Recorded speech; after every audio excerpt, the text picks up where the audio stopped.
Bismillah. Assalamualaikum warahmatullahi wabarakatuh.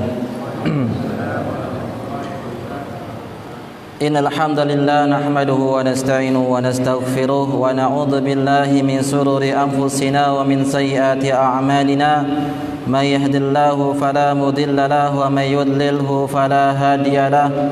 Asyhadu an la ilaha illallah wahdahu la syarika lah wa asyhadu anna Muhammadan abduhu wa rasuluh. Ya ayyuhalladzina amanu taqullaha haqqa tuqatih wa la tamutunna illa wa antum muslimun.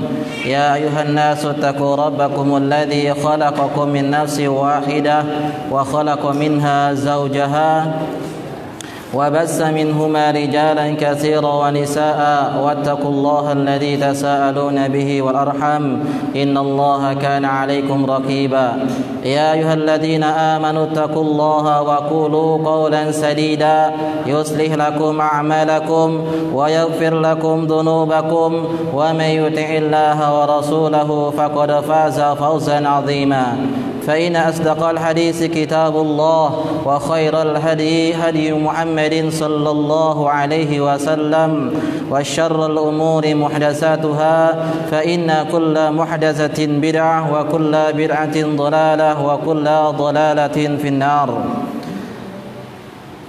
Ikhwani wa akhwati fillah rahimani wa rahimakumullah. Bersyukur kita kepada Allah Subhanahu wa taala karena pada hari ini, pada malam hari ini Allah Subhanahu wa taala masih memberikan kepada kita kenikmatan kesehatan yang mana ini suatu nikmat yang besar. Kebanyakan kaum muslimin melalaikan nikmat ini. Nabi kita yang mulia sallallahu alaihi wasallam mengatakan, ni'matani maghfurun fihi ma katsirun minan nas, nikmatus sihah wal faragh. Ada dua nikmat yang sering sekali dilalaikan oleh manusia, yaitu nikmat kesehatan dan nikmat kesempatan. Alhamdulillah pada malam hari ini Allah Subhanahu wa taala memberikan kepada kita dua nikmat, kesehatan juga nikmat kesempatan. Maka oleh karena itu patut kita untuk mensyukuri nikmat Allah Subhanahu wa taala. Kalau bukan karena nikmat Allah Subhanahu wa taala mustahil kita untuk duduk seperti ini. Kalau bukan karena nikmat Allah Subhanahu wa taala mustahil kita dapat salat berjamaah. Kalau bukan karena nikmat Allah Subhanahu wa taala mustahil kita dapat menuntut ilmu ini. Oleh karena itu, wa ma bikum min nikmatin fa minallah. Nikmat apa saja yang kalian rasakan ini adalah dari Allah Subhanahu wa taala. Ya wazkuruni adkurukum washkuruli wala takfurun. Ingatlah aku akan melihat kalian, dan bersyukurlah kepada nikmatku, jangan kalian sampai mengkufuri nikmat Allah Subhanahu wa taala. Dan kemudian di antara nikmat yang terbesar yang Allah Subhanahu wa taala berikan kepada kita adalah nikmat keamanan. Ya, alhamdulillah negeri kita negeri yang aman, maka patut kepada kita untuk selalu mensyukuri nikmat aman ini, kita bergunakan untuk di jalan ketaatan kepada Allah Subhanahu wa taala. Karena akan datang nanti suatu hari yang mana ya, hari-hari yang sangat berat untuk beribadah tatkala keamanan tidak ada lagi, maka disitulah kita akan merasakan betapa pentingnya nikmat aman tersebut. Ikhwani fillah wa akhwati rahimani wa rahimakumullah.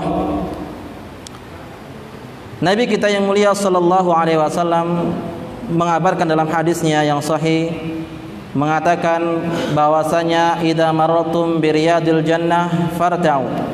Apabila kalian melewati taman-taman surga, maka mampirlah, singgahlah kalian.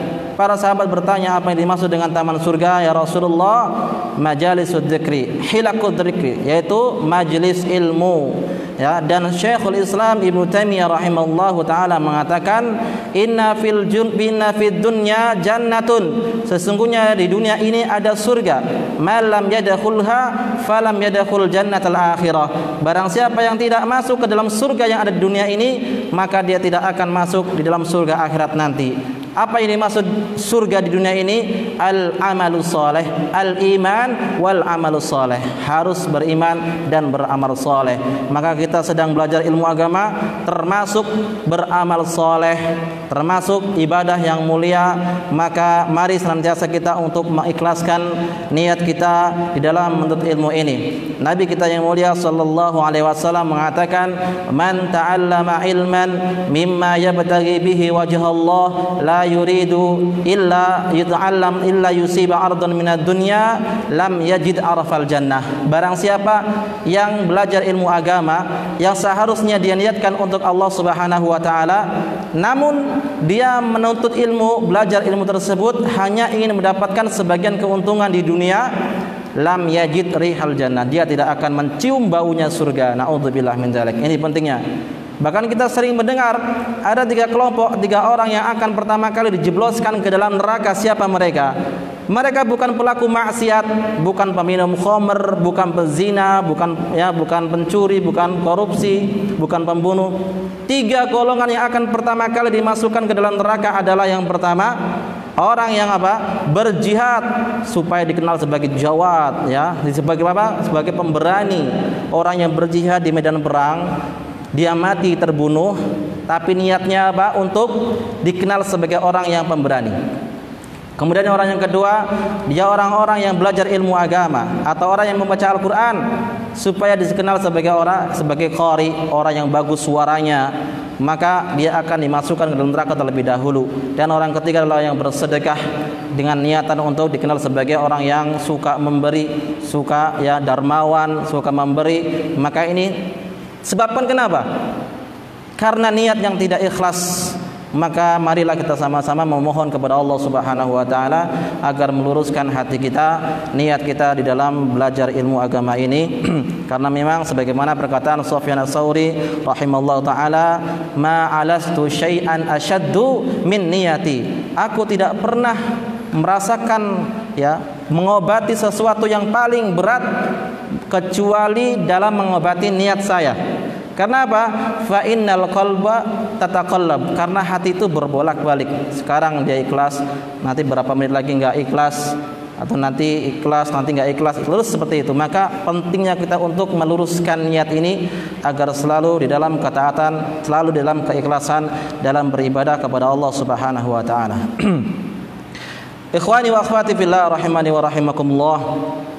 Kita lanjutkan pembahasan kitab Syarah Nawaqidil Islam, pembatal keislaman. Pada pertemuan-pertemuan yang telah lalu telah kita jelaskan pembatal keislaman. Mulai yang pertama yaitu adalah asyirku billah, menyekutukan Allah Subhanahu wa taala, yang ini menyebabkan seorang tersebut bisa keluar daripada Islam. Bahkan Nabi kita yang mulia sallallahu alaihi wasallam, Allah mengibaratkan dalam Al-Qur'an bahwa kalau dia berbuat kesyirikan niscaya akan hangus amal ibadahnya. Allah Subhanahu wa taala mengatakan, la in asyrakta la yahbatanna amaluka. Kalau engkau berbuat syirik wahai Muhammad, maka akan batal seluruh amal ibadahmu. Ya, maka ini perlu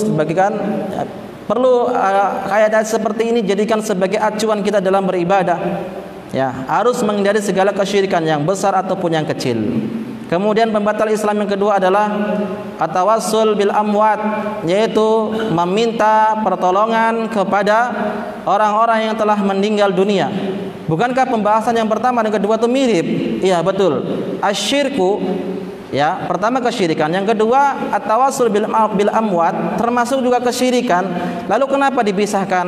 Karena kebanyakan orang itu menganggap kesyirikan itu hanya mengakui ada pencipta selain Allah, ya, ada pemberi rezeki selain Allah. Padahal meminta pertolongan kepada selain Allah termasuk kesyirikan. Makanya dibahas. Ya, pembatal Islam yang kedua. Pembatal Islam yang ketiga, Syekhul Islam Muhammad bin Abdul Wahhab mengatakan bahwasanya pembatal Islam yang ketiga adalah man lam yukaffir musyrikin, orang-orang yang tidak mengkafirkan orang-orang musyrik, au yusahi madhabahu, atau dia membenarkan ajarannya, maka dia telah kufur ijma', ya. Orang-orang yang tidak mengatakan orang Yahudi, orang Nasrani itu kafir, maka dia telah terjatuh dalam pembatal keislaman yang ketiga, ya. Bisa kafir, murtad, keluar daripada Islam. Kemudian pembahasan yang keempat apa yang kemarin? man ya'taqada. Barang siapa yang meyakini anna hukmar Rasul sallallahu alaihi wasallam ahsan min hukmihi. Barang siapa yang meyakini bahwasannya hukum Rasul, ajaran Rasul itu lebih atau ajaran dia itu lebih bagus, lebih afdal daripada ajaran Rasulullah sallallahu alaihi wasallam. Ya, ini pembatal Islam yang keempat yang kemarin telah kita bahas. Ya, harus diingat-ingat seperti ini. Jangan dilupakan begitu saja. Sekarang kita masuk pembatal Islam yang kelima, yaitu ad-darsu sadisu fi syarhi nawaqidil khamis. Pelajaran yang keenam di dalam penjelasan pembatal Islam yang kelima. Qala al-muallif rahimallahu taala, penulis buku ini Syekh Muhammad bin Abdul Wahhab rahimallahu taala rahmatan wasi'ah mengatakan, man abghada syai'an mimma ja'a bihi ar-rasul walau amila bihi kufrun. Barang siapa yang membenci ajaran Rasulullah sallallahu alaihi wasallam meskipun dia mengerjakan ajaran tersebut, maka dia kufur. Ya. Ikhwani wa akhwati fillah rahimani wa rahimakumullah, banyak kita jumpai kaum muslimin, mereka bersemangat untuk meninggalkan dosa-dosa besar.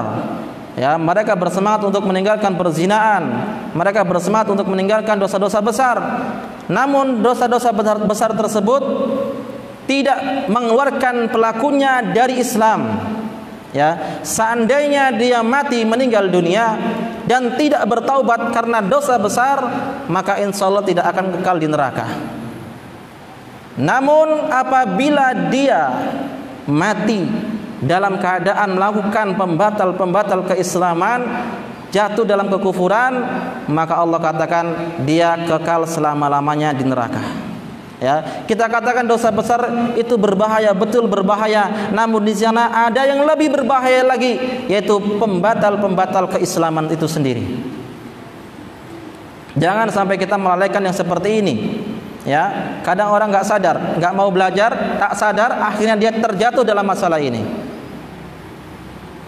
Taib, dijelaskan di sini oleh Syekh Shalih Al-Fauzan rahimallahu hafizallahu taala bahwasanya barang siapa yang membenci ajaran Nabi sallallahu alaihi wasallam meskipun dia mengamalkannya, maka dia kufur. Hal ini tentu dengan dalil-dalil yang sangat banyak sekali. Dalam Al-Qur'an Allah Subhanahu wa taala katakan dalam surat Muhammad, ya, ayat yang ke-8 dan ke-9. Allah Subhanahu wa taala mengatakan, walladzina kafaru fata'sal lahum wa adalla a'malahum. Ya, orang-orang yang kafir itu maka mereka akan dihapuskan amal ibadahnya. Kemudian Allah katakan dzalika bi annahum karihu, karena mereka membenci, ya, ma anzalallah, apa yang Allah turunkan kepadanya, fa ahbata a'malahum, maka amal ibadahnya akan batal, akan dihapuskan. Kenapa sebabnya mereka dihapuskan amal ibadahnya? Dikarenakan mereka membenci ajaran Rasulullah sallallahu alaihi wasallam, ya. Fadalla ana ba'du syai'in bu'du syai'in. Ini ayat ini menunjukkan bahwasanya apabila orang itu membenci ajaran Rasul, ya, ajaran Allah, maka dia bisa batal amal ibadahnya, ya, bisa keluar daripada Islam, karena Allah mengatakan dzalika bi annahum karihu, karena mereka apa? Yang demikian itu karena mereka membenci ajaran yang Allah turunkan. Taib, yang Allah turunkan itu ada berapa? Hah? Ada dua. Yang pertama yang Allah turunkan itu adalah Al-Quran itu sendiri Allah turunkan. Ya, banyak ayat Tuhan yang menjelaskan bahwasanya Allah sendiri yang menurunkan Al-Quran. Al-Quran itu wahyu Allah Subhanahu wa taala yang Allah turunkan. Dan itu wahyu termasuk juga sumber Islam yang pertama.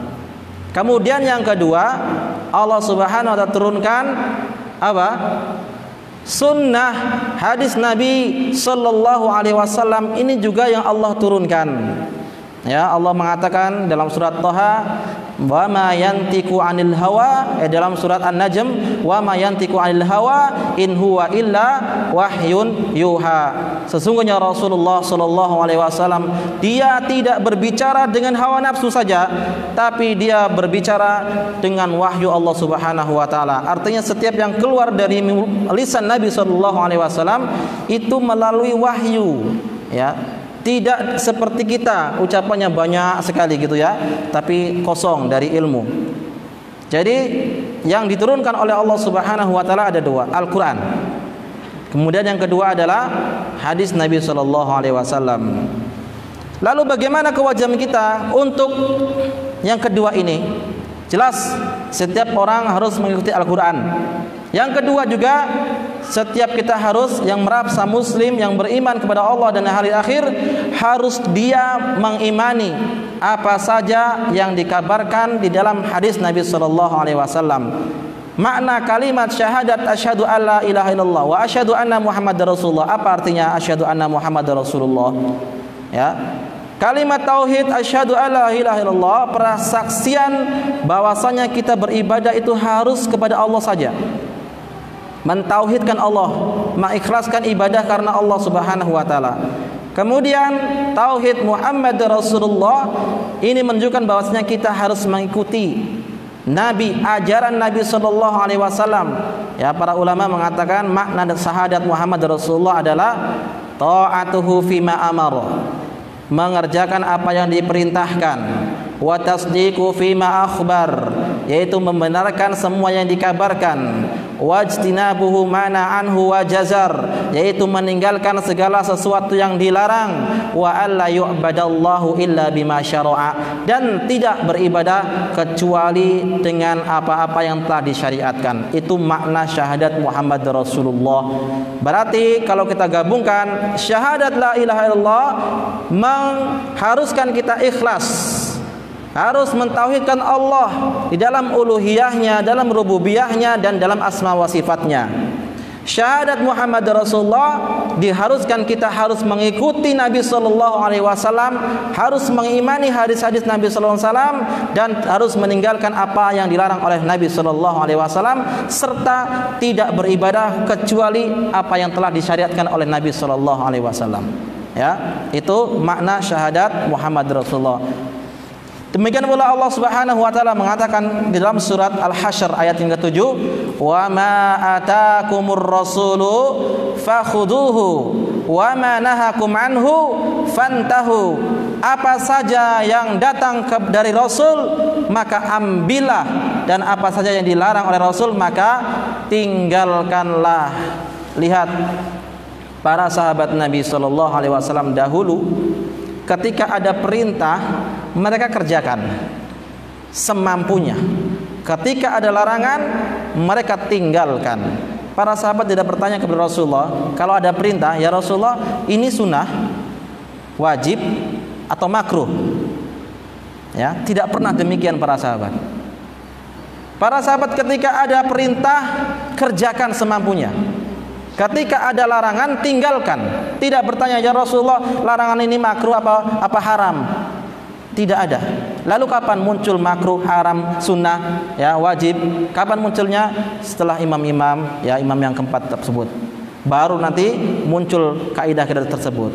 Dahulu belum ada. Jadi para sahabat kalau ada perintah kerjakan sudah. Kalau ada larangan tinggalkan. Tidak banyak bertanya. Tidak banyak bertanya. Oleh karena itu Nabi sallallahu alaihi wasallam mengatakan dalam hadis yang diriwayatkan oleh Imam Bukhari dan Muslim. Hadis ini juga terdapat dalam kitab Arba'in An-Nawawi, ya. Nabi sallallahu alaihi wasallam mengatakan, "Ma nahaitukum anhu fajtanibuhu." Apa yang aku larang kepada kalian tinggalkanlah. Wa ma amartukum bihi fa'tu minhum mastata'tum. Dan apa yang aku perintah kepada kalian kerjakanlah semampu kalian. Ya.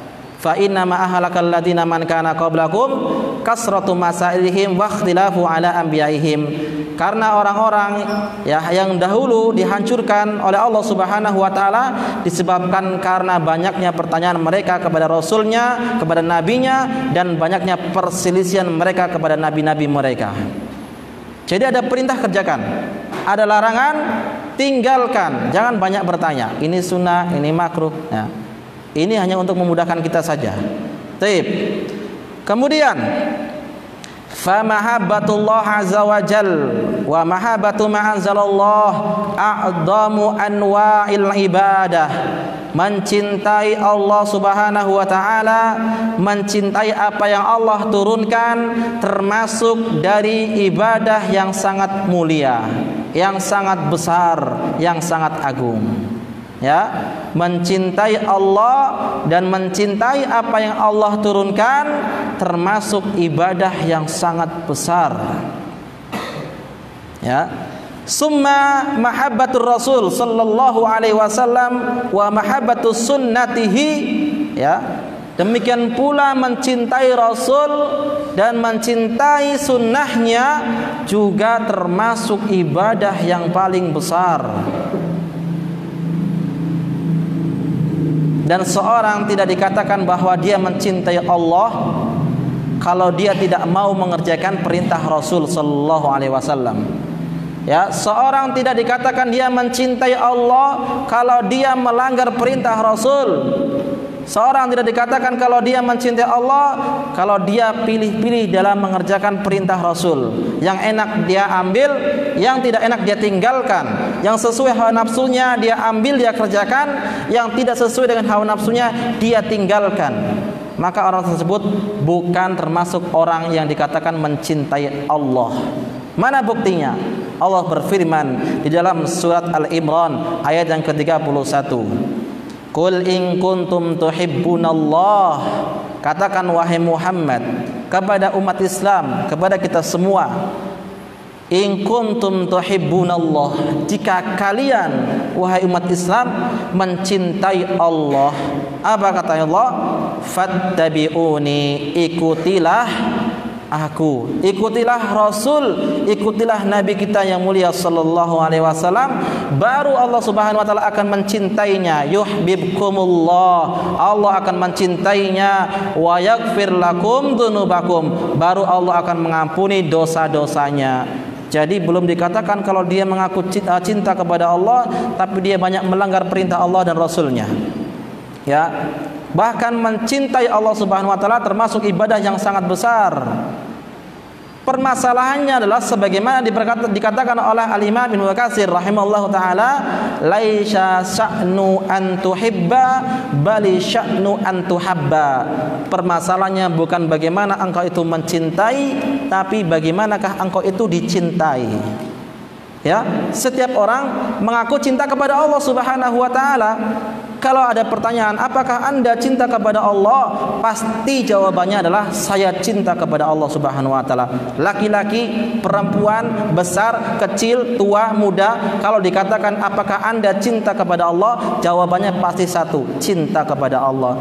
Tapi ya laisa sya'nu an tuhibba bali sya'nu an tuhabba. Permasalahannya adalah bukan bagaimana engkau mencintai, tapi apakah cintamu itu terbalas oleh Allah Subhanahu wa taala. Kalau kita mencintai istri kita, kemudian istri kita mencintai kita, betapa bahagianya kita.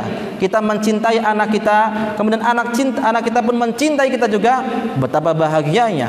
Ya, kita mencintai makhluk lalu dibalas dengan cinta yang sama, itu merupakan kebahagiaan buat kita sendiri. Lalu bagaimana kalau kita mencintai Allah sang pencipta makhluk? Maka itu sangat luar biasa sekali. Ya, di dalam hadis yang diriwayatkan Imam Bukhari, bagaimana Allah mencintai seorang hamba. Ya, idza ahabballahu 'abdan nada Jibril. Apabila Allah Subhanahu wa taala mencintai seorang hamba, Allah akan memanggil malaikat Jibril. Lalu seraya mengatakan, ya Jibril, inni uhibbu fulanan fa ahbibhu. Wahai Jibril, sesungguhnya aku mencintai orang itu, cintailah dia. Kemudian apa? Fayunadi ahlis sama, baru malaikat Jibril akan menyuruh seluruh penduduk langit seraya mengatakan, ya ahlas samai innallaha yuhibbu fulanan fa ahibbuhu. Wahai penduduk langit, sesungguhnya Allah mencintai orang ini, maka cintailah dia. Maka seluruh penduduk langit akan mencintai dia, dan penduduk bumi pun akan dijadikan mencintai orang tersebut. Maka raihlah cinta Allah, jangan raih cinta manusia.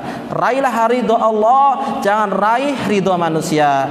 Ridhon nas ghayatun la yutrak, ghayatun la tudrak, wa ridullah ghayatun la tutrak. Ridho manusia sesuatu yang mustahil untuk didapatkan.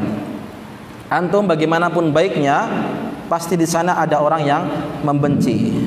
Bagaimanapun solehnya atau solehannya kita, tetap di sana ada orang yang membenci. Maka tidak mungkin kita mendapatkan ridho manusia. Ya, selamanya tidak akan mungkin. Maka dalam kisah ada seorang orang tua bersama anaknya, ya, membawa satu tunggangan keledai. Ketika anaknya naik, bapaknya di bawah, maka orang-orang akan mengatakan apa? Ini anak ini kurang ajar. Kenapa kurang ajar? Masa bapaknya suruh jalan kaki, dia naik di atas. Ketika bapaknya naik di atas, anaknya di bawah, gantian orang ngomong juga sama. Ini bapaknya nggak tahu kasihan sama anak. Kenapa? Kok bapaknya naik di atas, anaknya di bawah? Ya. Kemudian dua-duanya naik, ya. Dua-duanya naik, ya, naik unta atau naik keledai. Maka orang-orang mengatakan ini orang yang nggak tahu kasihan sama binatang. Satu binatang masa dinaikin dua orang? Ya. Ketika dua-duanya turun nggak dipakai sama sekali, dia akan mengatakan apa? Orang bodoh ini. Kenapa ada keledai kok nggak dinaikin? Jadi nggak mungkin kita mencari do manusia. Pasti ada yang disalahkan kepada kita. Makanya kalamun nasi la yantahi walau kana ibil mahmul ala zuhurina. Perkataan manusia tidak akan ada habis-habisnya meskipun unta itu dipikul di punggung kita. Ya, jadi nggak mungkin kita cari do manusia. Cari doa Allah Subhanahu wa taala. Ya. Lalu bagaimana agar kita mendapatkan cinta Allah Subhanahu wa taala? Pertanyaannya. Kita akan diperintahkan untuk mencintai Allah, ya, mencintai Rasul sallallahu alaihi wasallam. Pertanyaannya, bagaimana kita mendapatkan cinta Allah? Siapa yang bisa menjawab? Bagaimana kita mencintai Allah atau bagaimana kita mendapatkan cinta Allah Subhanahu wa taala? Hah? Yang pertama, ya, tulis yang pertama. Untuk mendapatkan cinta Allah Subhanahu wa taala, Allah sebutkan dalam surah Al-Imran 154, "Innallaha wa tawakkal 'alallah, innallaha yuhibbul mutawakkilin." Bertawakallah kalian kepada Allah, sesungguhnya Allah mencintai orang-orang yang bertawakal. Ini sebab pertama. Kalau kita ingin mendapatkan cinta Allah Subhanahu wa taala, kita harus bertawakal kepada Allah Subhanahu wa taala. Kita menyerahkan seluruh ibadah kita hanya kepada Allah, meminta pertolongan kepada Allah Subhanahu wa taala, menggantungkan seluruh hidup kita hanya kepada Allah Subhanahu wa taala, bukan kepada makhluk, ya, bukan kepada orang-orang yang telah meninggal dunia, tapi kita gantungkan harapan kita kepada Allah Subhanahu wa taala. Makhluk manusia tidak memahami kita, tidak bisa menghilangkan kesedihan kepada kita, ya, tidak bisa memberikan rezeki kepada kita. Yang bisa menghilangkan kesedihan yang ada dalam diri kita yang kita alami, yang bisa menghilangkan kesusahan, yang bisa memberikan rezeki adalah Allah Subhanahu wa taala, bukan makhluk. Maka jangan sekali-kali kita sandarkan kehidupan kita, harapan kita kepada makhluk, tapi kita bertawakal Allah Subhanahu wa taala. Ya, bertawakal sebab mendatangkan cinta Allah Subhanahu wa taala. Di dalam hadis yang sangat panjang, ya, nanti Allah Subhanahu wa taala pada hari kiamat, para nabi yang menceritakan ada seorang nabi yang diikuti oleh 2 pengikut atau 4 pengikut atau lebih daripada itu. Ada seorang nabi yang diikuti oleh 2 pengikut saja, ada seorang nabi yang diikuti oleh 1 pengikut saja, dan ada seorang nabi yang sama sekali tidak ada pengikutnya. Lalu datang rombongan yang sangat banyak sekali. Rasulullah SAW bertanya kepada malaikat Jibril, "Hadihi ummati, hadihi ummati, ini umatku, ini umatku." Tapi apa kata malaikat Jibril? "Ya Muhammad, hadihi laisa ummatuk, ini bukan umatmu, tapi ini umatnya Nabi Musa." Ya, umatnya Nabi Musa banyak. Kemudian datang rombongan yang lebih banyak lagi daripada itu, ya, rombongan yang sangat banyak lebih daripada itu. Lalu barulah malaikat Jibril mengatakan, "Ya Muhammad, hadihi ummatuk, wahai Muhammad, inilah umatmu." Kemudian malaikat Jibril mengatakan, "Ketahuilah wahai Muhammad, di sekian banyak umatmu ini ada 70.000 yadkhulul jannah bila azab bila hisab." Di antara umatmu yang banyak ini wahai Rasulullah, ada 70.000 orang yang akan masuk surga tanpa azab dan tanpa hisab. Masya Allah ya, semoga kita termasuk golongan yang 70.000 itu. Hitung sendirilah dari sejak Nabi Adam sampai terakhir nanti berapa juta manusia, berapa miliar. Yang dipilih hanya 70.000 yang akan masuk surga tanpa ada azab, tanpa hisab. Rasulullah pulang, para sahabat bertanya-tanya, siapa yang sebenarnya akan masuk surga tanpa azab dan tanpa hisab ini? Ada yang mengatakan mungkin ini orang-orang yang berjihad bersama Nabi, atau orang mengatakan ini orang-orang yang belum pernah menjumpai masa jahiliyah. Kemudian Rasulullah menemui sahabatnya lagi seraya mengatakan, tahu enggak orang yang akan masuk surga itu tanpa azab, tanpa hisab memiliki 4 syarat ya. Memiliki 4 syarat. Ikhwani fillah rahimani wa rahimakumullah, orang yang akan masuk surga tanpa azab, tanpa hisab memiliki 4 syarat. Harus memiliki 4 syarat ini baru dia akan masuk surga tanpa azab dan tanpa hisab. Yang pertama adalah humul ladina la yastarqun. Mereka orang-orang yang tidak pernah minta untuk diruqyah atau tidak pernah minta dijampi-jampi, tidak pernah mendatangi dukun. Ya, tidak pernah mendatangi dukun, tidak pernah mendatangi orang soleh untuk diruqyah, tidak pernah. Ini yang pertama. Yang kedua, humul ladina la yatatayyarun. Mereka orang-orang yang tidak tatoyur, tidak merasa sial, tidak merasa apes, ya, tidak merasa ada hari yang sial, bulan yang sial, tanggal yang sial. Kan keyakinan masyarakat Indonesia sebagian seperti itu. Di pesawat saja, padahal di pesawat itu adalah sudah antara hidup dan mati. Ya, kalau Allah jatuhkan, insya Allah bakal mati semua. Tapi juga masih berbuat tatoyur. Kalau kita naik pesawat itu tidak ada nomor 13 ya, atau nomor 14, 15, langsung nomor 16 atau nomor 15. 13-nya tidak ada.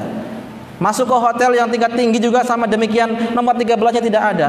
Padahal hitung-hitungan dari 1, 2, 3, 4, 5 setelah 12 apa? Hah? Anak TK pun tahu ya, setelah 12 pasti 13. Ini arsitekturnya malah tidak tahu angka 13. Atau orang yang merasa sial dengan hari, dia tidak akan pergi kepada pergian bersafar kalau pada hari ini, hari Sabtu misalnya, atau hari Selasa, tidak mau pergi karena dia merasa sial pada hari itu. Ini hari kesialan. Ini tidak boleh dalam Islam seperti ini. Semua hari baik, semua bulan baik, semua angka pun baik. Ya, tidak ada kesialan. Ini syarat yang kedua, layak tatoyarun. Yang ketiga, layak tawun. Mereka orang-orang yang tidak pernah berobat dengan besi panas. Ya, besi panas, kai, dengan cara kai. Luka, akhirnya dengan besi yang panas ditempelkan ke lukanya untuk menyembuhkan luka tersebut. Maka ini bukan termasuk orang-orang yang akan mendapatkan surga tanpa azab dan tanpa hisab. Kemudian yang keempat ini, sebenarnya yang keempat ini inti yang pertama, yang kedua, yang ketiga, yang keempat ini intinya apa? Wa 'alallahi yatawakkalun. Hanya kepada Allah mereka bertawakal. Ya, hanya kepada Allah mereka bertawakal. Yang pertama, mereka tidak minta diruqyah. Aslinya tawakal kepada Allah Subhanahu wa taala. Dia ruqyah sendiri, dia berobat sendiri, meminta pertolongan kepada Allah. Kemudian mereka la yatatayyarun, tidak merasa sial. Mereka menggantungkan kesialan ya kepada Allah alaihi wasallam dan tidak menyelisihnya. Selalu membenarkan apa yang dikabarkan, selalu mengerjakan apa yang diperintahkan, meninggalkan apa yang dilarang, dan tidak beribadah kecuali apa yang telah disyariatkan oleh Rasulullah sallallahu alaihi wasallam. Allah katakan tadi dalam surat Al-Imran ayat 31, "Qul in kuntum tuhibbunallah fattabi'uni yuhibbukumullah." Katakanlah wahai Muhammad kepada umatmu, umat manusia, umat Islam, jika kalian mencintai Allah, maka ikutilah Rasul sallallahu alaihi wasallam, baru Allah akan mencintainya, ya, Allah akan mengampuni dosa-dosanya. Ini yang kedua, harus mengikuti Nabi sallallahu alaihi wasallam. Apa yang datang dari Nabi sallallahu alaihi wasallam kerjakan, apa yang dilarang maka tinggalkan. Sudah, jangan banyak pertanyaan. Ya, enggak perlu banyak pertanyaan, sudah kerjakan. Nah, kalau kita bisa sanggup kerjakan, kalau tidak sanggup, la yukallifullahu nafsan illa wus'aha. Allah tidak akan membebani kecuali dengan kesanggupan yang dia usahakan. tidak akan membebani di luar kemampuannya. Ya, fattaqullaha mastata'tum, bertakwalah kepada Allah semampu kalian. Jadi bertakwa kepada Allah semampu kalian bukan meninggalkan, ya. Bukan mentang-mentang bertakwa semampu pura-pura tidak mampu. Sedikit-sedikit tidak mampu. Ya, tidak boleh seperti itu. Dia berusaha untuk mengerjakannya. Kalau sudah tidak mampu baru tinggalkan. Ya. Nah, itu yang ketiga, yang kedua, syarat mendapatkan cinta Allah. Yang ketiga, untuk mendapatkan cinta Allah Subhanahu wa taala adalah banyak-banyak istighfar. Ya, banyak-banyak istighfar. Kenapa kok kita jarang istighfar? Hah? Kenapa kita jarang istighfar? Karena kita merasa manusia tidak berdosa. Jadi lupa dengan dosa kita sehingga kita malas untuk istighfar. Padahal adakah manusia yang tidak berdosa? Tidak, manusia pasti akan berdosa, ya. Dan manusia itu pasti berdosa. Karena Nabi SAW mengatakan apa? Kullu bani Adam khatta'un. Setiap anak manusia ya pasti dia melakukan dosa, melakukan kesalahan. Pagi dia berdosa, siang dia berdosa, malam dia berdosa, terus. Maka apa? Wa khairul khatta'ina tawwabun. Sebaik-baik orang yang melakukan kesalahan adalah dia orang-orang yang mau bertobat kepada Allah Subhanahu wa taala. Bertobat kepada Allah, maka niscaya Allah akan mencintai orang tersebut. Ya. Perintah Allah, perintah Nabi sallallahu alaihi wasallam. Nabi yang mulia sallallahu alaihi wasallam meskipun dosa-dosanya telah diampuni, Nabi minta ampun kepada Allah Subhanahu wa taala. Ya ayuhan nas tubu ilallahi wastaghfiru. Wahai manusia, bertobatlah kalian kepada Allah dan minta ampun atas dosa-dosa kalian, ya. Kemudian apa? Fa inni atubu ilallahi wastaghfiru fi kulli yaumin mi'ata marrah. Sesungguhnya aku bertaubat kepada Allah dan meminta ampun atas dosa-dosaku kepada Allah dalam sehari 100 kali. Kita udah berapa kali dalam hari ini? Introspeksi diri kita. Ya, Nabi SAW berbanyak istighfar. Padahal sudah dijamin masuk surga. Yang pertama kali akan membuka pintu surga. Yang dijamin dosa-dosa telah diampuni yang telah lalu ataupun akan datang. Tapi juga masih banyak istighfar. Ya, masih banyak istighfar. Taib. Itu adalah yang ketiga. Jadi syarat kita untuk mendapatkan cinta Allah Subhanahu wa taala harus bertawakal kepada Allah. Kemudian yang kedua, kita harus ittiba'us sunnah, mengikuti ajaran Nabi sallallahu alaihi wasallam. Yang ketiga, kita berbanyak istighfar, ya. Innallaha yuhibbut tawwabin wa yuhibbul mutatahhirin. Sesungguhnya Allah itu mencintai orang yang bertaubat dan mencintai orang yang suka bersuci. Disinilah ya syahidnya, pendalilannya bahwasanya Allah akan mencintai orang-orang yang bertaubat, ya, banyak bertaubat, baru Allah akan mencintai kita. Taib. Maka fal wajib al muslim an yuhibbu ma jaa'a anillah minal Qur'an. Kewajiban seorang muslim harus mencintai apa yang diturunkan dari Al-Qur'an. Demikian pula apa yang dibawa oleh Rasul sallallahu alaihi wasallam. Kewajiban seorang muslim harus mencintai, tidak boleh kita membenci, ya. Tidak boleh kita membenci. Ada orang yang membenci dengan jenggot. Naudzubillah min dzalik. Ya. Orang yang berjenggot dikatakan sebagai orang yang goblok, semakin panjang jenggotnya semakin goblok. Naudzubillah min dzalik. Ini menghina ajaran Islam. Bisa keluar daripada Islam, bisa murtad, bisa kafir dia. Nah, padahal Nabi SAW dalam hadisnya sangat banyak sekali menceritakan bagaimana perintah untuk memanjangkan jenggot, memelihara jenggot dan memotong kumis. Ya, hadisnya sangat banyak. Kita bacakan hadis yang pertama. Di dalam hadis yang diriwayatkan oleh Imam Muslim dari Abdullah ibnu Umar. Siapa Abdullah ibnu Umar? Anaknya Umar bin Khattab radhiyallahu taala anhuma. Dia mengatakan Nabi sallallahu alaihi wasallam bersabda, "Akhfus syawarib." Potonglah kumis, wa'ful liha, dan peliharalah jenggot. Di dalam usul fikih, kalau kata-kata perintah al-amru yadullu 'alal wujub wan nahyu yadullu 'ala tahrim. Ya, perintah itu menunjukkan akan kewajiban dan larangan itu menunjukkan akan keharaman. Fa insyaallah kita akan lanjutkan ba'da salatul isya bi idznillah taala. Wa sallallahu ala nabiyina Muhammadin wa ala alihi washabihi ajmain.